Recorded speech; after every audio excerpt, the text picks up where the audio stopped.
I wanted to ask you about how you found the dating scene so far. The dating scene in Dubai. Mm. The dating scene in Dubai is a minefield. And I, luckily, feel that I'm experienced enough and smart enough to navigate it very, very well. But I can't imagine just being some normal guy coming out here, to work a normal job or on vacation with your friends trying to date women here. I think it would be a nightmare. It really, well, I've had 3 years of experience, and I think when you're here, the men out here, it's so competitive. Yes. Like, everybody here's got money. Most of the guys are pretty young. They're in shape. They have some sort of status and value that you need to kind of really stand out in some way to even qualify to get a chance with these girls. Yeah, I guess so. I mean, I've met a few women since I've been here. One of them stands out in particular. I took her out on, I think, 6 dates before anything happened. Really beautiful girl, but also she was really nice. But women here, even if you do find a nice one, are very paranoid and very afraid. She kept saying to me, oh, well, Dubai guys are all like this, or Dubai guys are all like this. I was like, I got here 3 weeks ago. Can you stop referring to me as a Dubai guy? So anyway, I don't talk to her anymore. But it was a fun 2 weeks. It was a fun 3 weeks. But yeah, the dating scene here is very complicated. I imagine you get quite a lot of DMs at this point in time. So how would you, when you're scrolling through them all, how do you decide, okay, this is someone who I'm interested in? Typically, it depends what I'm searching for, but typically the type of girl who's going to slide into your DMs isn't the type of girl who you're going to end up marrying.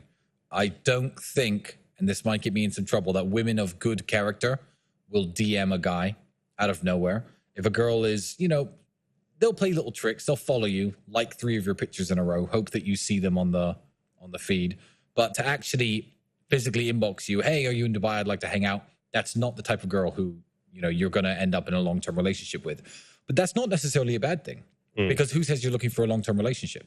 You don't always, different men out here are looking for different things. If you're in Dubai and you've got money, status, you got a big Instagram, you're tagging yourself around the city and you're just here to have fun, the girls who slide into your DMs, good. Go have your fun. But yeah, just don't put any babies in them. Yeah, I think one thing that I'm always concerned about is if someone is sliding in my DM, then how many of the guys' DMs has she slid in? Yeah.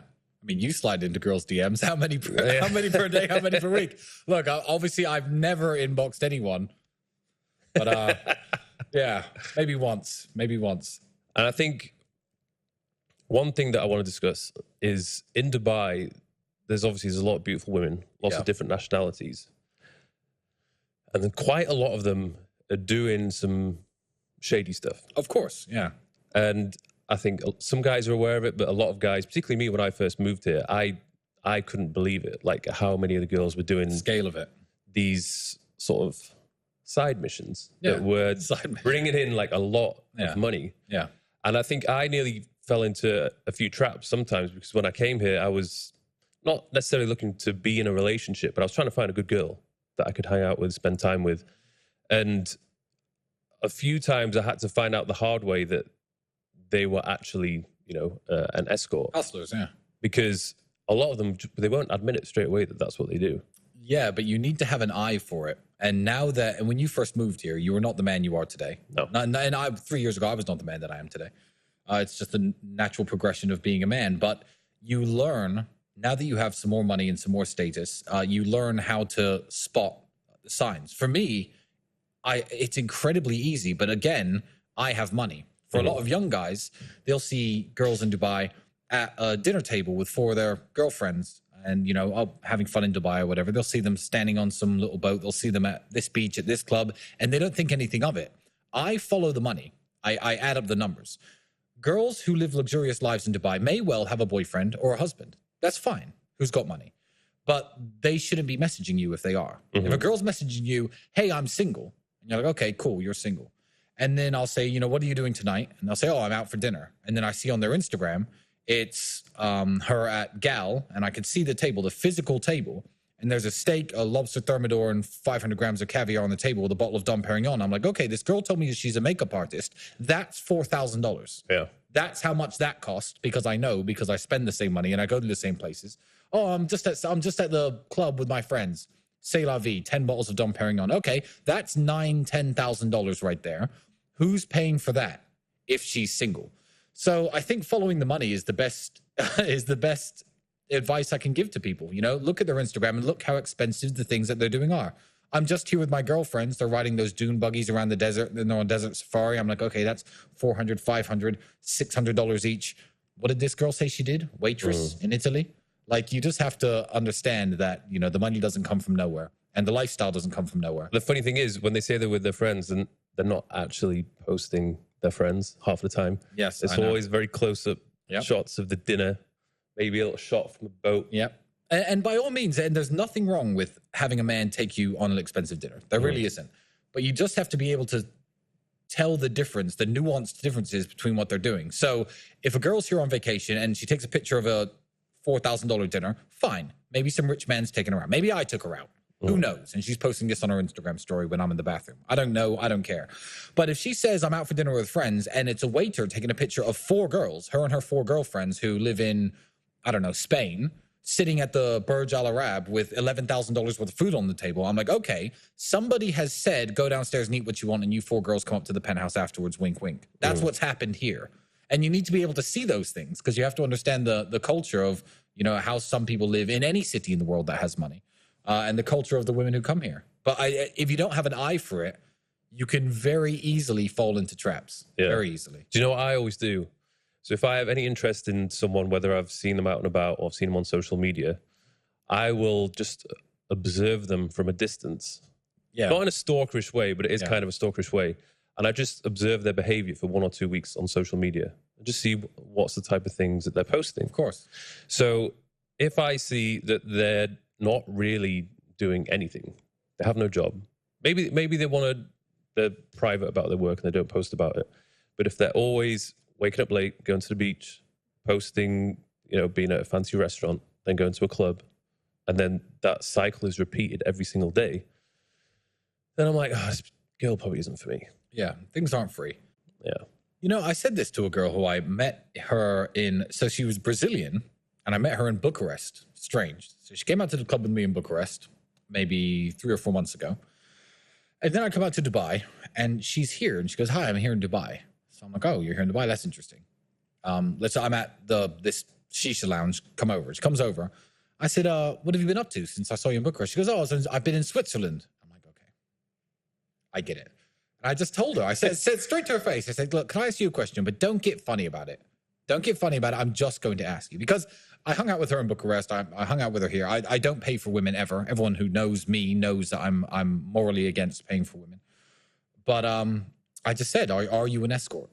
And she went, okay, yes, I am. And I was like, you know what? Fine. Yeah, I respect if that. I go to a club or a bar or a restaurant, I'll still invite her and hang out with her. She's not going to try and charge me money. Of course, she knows me. But the fact that she just went, fine, yes, I am. She goes, how did you know? I said, Switzerland. Switzerland is the single most boring country in the world. Investment bankers go there and businessmen go there. And the thing is about the investment bankers and the businessmen who go to Switzerland, the German type, the Swiss type, is they're all incredibly boring and they all like beautiful women. But there are no beautiful women in Zurich, in Geneva. There are no clubs. There's no nightlife. There's nothing really to do there. So unless you bring your own women. So escorting is a massive thing over there. So I'm like, okay, she's Brazilian. She was in Bucharest. You know, I believed her story about visiting her friend. I didn't know. And I also didn't care at the time. But now she's here in Dubai. And in between, she's been in Switzerland. Immediate red flag. But the fact that she just admitted it, I was like, yeah, cool. You know, girls, if you do this and if you do this kind of work, if you're only looking to hang out with a dude and, you know, I don't know, hang out with you know what I mean by hang out.